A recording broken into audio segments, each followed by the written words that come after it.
The first time I saw her, she was bent over a trash can on Fifth Avenue, her weathered hands carefully sorting through someone else's discarded lunch. I remember feeling that uncomfortable twist in my stomach, the one that makes you look away, walk faster, pretend you didn't see. But something made me stop that day. Maybe it was the gentle way she folded a paper napkin before placing it in her tattered shopping bag. Maybe it was the humming, a soft melody that seemed too joyful for someone picking through garbage. Or maybe it was just time for me to finally see what I'd been walking past for years. I was late for a meeting. I had a presentation that could make or break my promotion. My coffee was getting cold, and my phone wouldn't stop buzzing with urgent messages. But I stopped anyway, frozen on that crowded sidewalk while hundreds of people streamed around me like water around a stone. She looked up then, and our eyes met. Hers were the clearest blue I'd ever seen, startling against her sun-damaged skin and matted gray hair. She smiled at me, not with embarrassment or shame, but with genuine warmth, as if I were an old friend she'd been expecting. "Beautiful morning, isn't it?" she said, her voice surprisingly refined, with traces of an accent I couldn't quite place.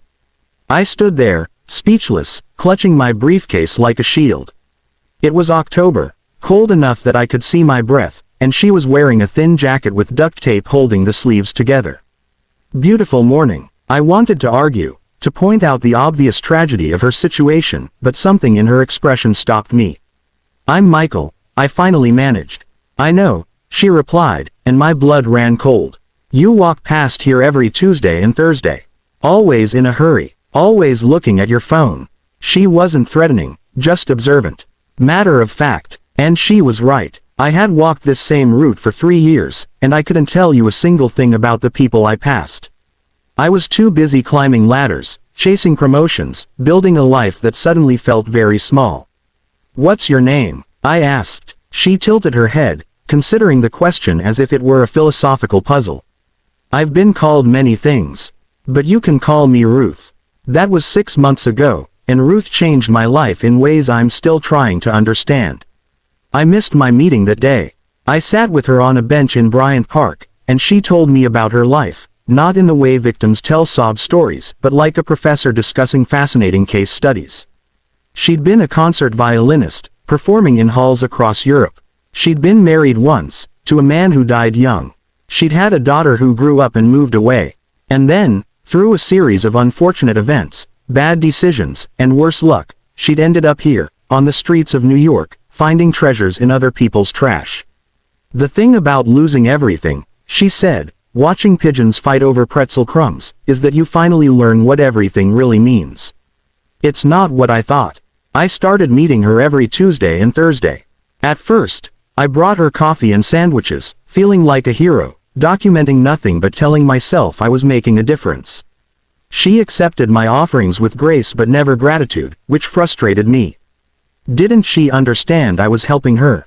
"You're a good man, Michael," she said one morning, and I swelled with pride. "But you're helping me because it makes you feel good about yourself." That's not wrong, but it's not why I'm here. I was offended, defensive. "So you don't want my help?" I didn't say that. She pulled out a worn paperback from her bag, pages yellowed and falling out. "I'm saying maybe we're helping each other, and you just don't know it yet." She was reading Marcus Aurelius, I noticed. Meditations. A homeless woman reading Stoic philosophy in the original translation. I'd bought the same book 2 years ago, trying to seem intellectual at a party. It was still sitting on my shelf, unread, next to a dozen other books I'd collected like trophies. The weeks passed, and our conversations deepened. She asked about my life, and I found myself confessing things I'd never told anyone. The anxiety that kept me awake at night. The feeling that no matter what I achieved, it was never enough. The girlfriend who left because I was always working, always chasing something just out of reach. The parents who'd sacrificed everything for my education and expected returns I wasn't sure I could deliver. Ruth listened without judgment, without trying to fix me. She just sat there, present in a way nobody else in my life had ever been. Present in a way I'd never been for anyone, including myself. "You know what I miss most?" she asked one particularly cold November morning. "It's not the violin, though I loved it. It's not my apartment or my things. It's being seen. Really seen. Most people look at me now and see a problem to solve or a failure to avoid. You did too, at first. She was right. But somewhere along the way, I'd started seeing Ruth. The person, not the circumstance. The sharp mind, the wicked humor, the observations about humanity that were more profound than anything I'd learned in my expensive business school. Then came the Tuesday she wasn't there. I waited at our usual spot, checking my watch, feeling a rising panic I didn't want to examine. I asked the hot dog vendor if he'd seen her. I checked the park, the library, the streets she usually walked. Nothing. For 3 days, I searched. I called hospitals and shelters, filed a missing person report that the police took with obvious skepticism. A homeless woman missing. They didn't say it, but I could see it in their eyes. People like Ruth disappeared all the time.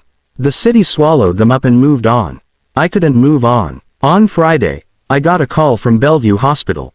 They had a Jane Doe who'd been brought in unconscious, found collapsed outside a church in the Bronx.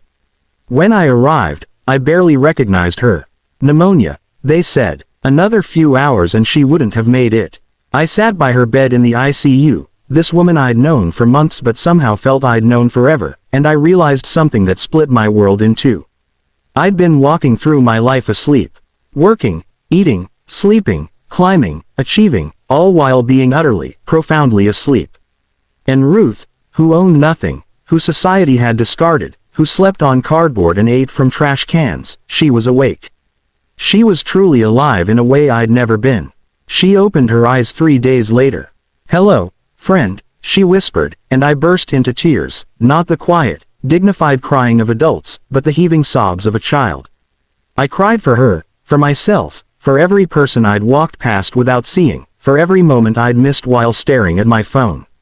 "I'm so sorry," I choked out. "I should have done more. I should have found you a place to stay, gotten you help, I should have." "Shish," she interrupted, her hand weak but warm on mine. "You did exactly what you needed to do. You saw me. That's not nothing, Michael. That's everything." The hospital social worker found Ruth's daughter. She'd been searching for her mother for 2 years, ever since Ruth had disappeared during a manic episode triggered by undiagnosed bipolar disorder. There were tears, recriminations, forgiveness, and finally, reunion. Ruth was discharged to her daughter's home in Connecticut, where she'd receive the medical care and psychiatric support she needed. Before she left, she gave me something. A small notebook, filled with her neat handwriting. I wrote down our conversations, she said. Everything you told me, everything you're afraid of, everything you're hoping for. I want you to have it. When you forget again, and you will, because we all do, I want you to remember. That was 4 months ago. Ruth is doing well now, I'm told. She's playing violin again, teaching music to kids at a community center. Her daughter sends me updates, grateful that someone had stopped, had seen her mother when she was invisible. I'm different now. I don't know how to explain it to my colleagues, why I'm no longer the first one in the office and the last one out. Why I volunteer at the shelter on Wednesday nights. Why I've started actually reading the books on my shelf, and talking to strangers on the subway, and noticing the sky, the trees, the people. I missed that promotion I was chasing 6 months ago. Turns out, I don't care. My boss thinks I've lost my edge. Maybe I have, or maybe I've found something better. Last week, I saw a woman digging through a trash can on 5th Avenue. She had 3 kids with her, all under 10, and they were singing while they searched, turning poverty into a game to keep the children from feeling ashamed. I didn't walk past. I didn't look away. I stopped, and I said hello, and I asked her name. I'm Sarah, she said, surprised to be addressed like a human being. Nice to meet you, Sarah. I'm Michael. Is there anything you need? She looked at me the way I must have looked at Ruth that first day, suspicious of kindness, waiting for the catch. But then her youngest daughter smiled at me, gap-toothed and bright-eyed, and Sarah's face softened. We could use a warm meal, she admitted quietly. If you're offering. I was offering. I am offering. I will keep offering because Ruth taught me the most important lesson of my life. We are all one bad day, one wrong turn, one tragic circumstance away from losing everything. And we are all one person stopping, one person seeing, one person caring away from finding it again. The notebook Ruth gave me sits on my bedside table.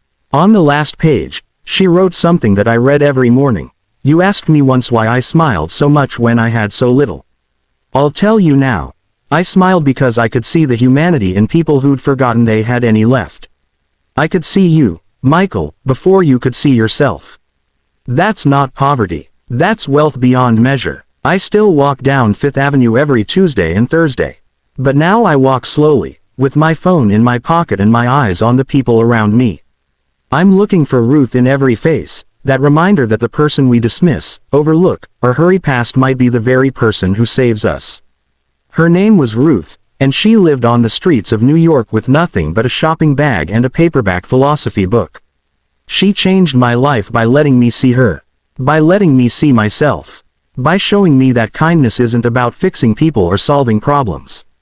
It's about being present. It's about bearing witness. It's about recognizing the sacred humanity in every person we meet. It's about finally waking up.